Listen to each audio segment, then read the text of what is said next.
Hi Beb, this is Ivy and welcome to my channel. For today's video, I'm gonna show you how to certify an SSS loan online using employer account.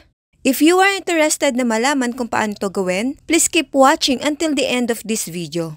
Kung bago ka pa lang sa channel ko, I invite you to please do like, share, comment, and subscribe to my channel. Don't forget to hit the notification bell para updated ka sa mga bago kong video gaya nito. Without any further ado, let's get started.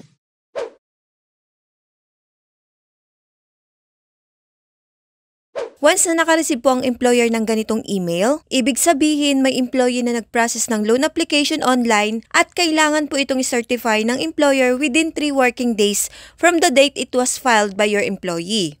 Kapag hindi po ito na-certify agad, marireject po ang application ng employee.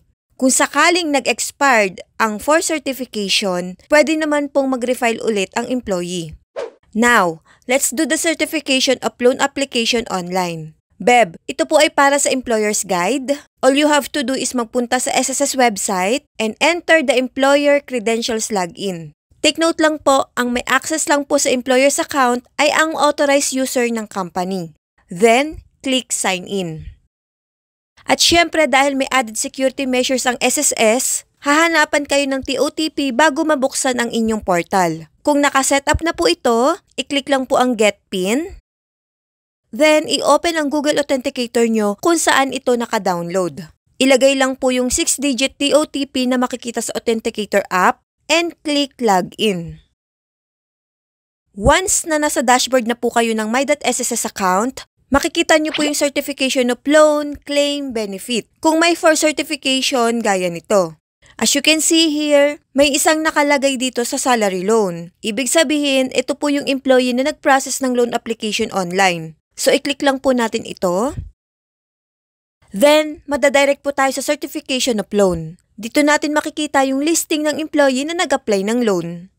Now, double check the details kung siya nga ba yung employee nyo. If yes, itik lang po yung box to certify.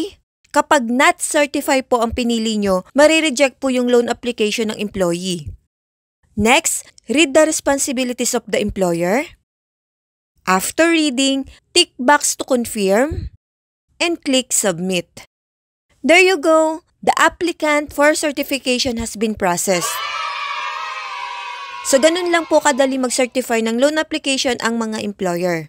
Once na na-approve na po ni SSS ang loan application ng member, makaka-receive po ang employer ng email notification gaya nito. So naka-indicate na din po dito yung loan type, loan amount, monthly amortization, at kung kailan mag-start ang payment.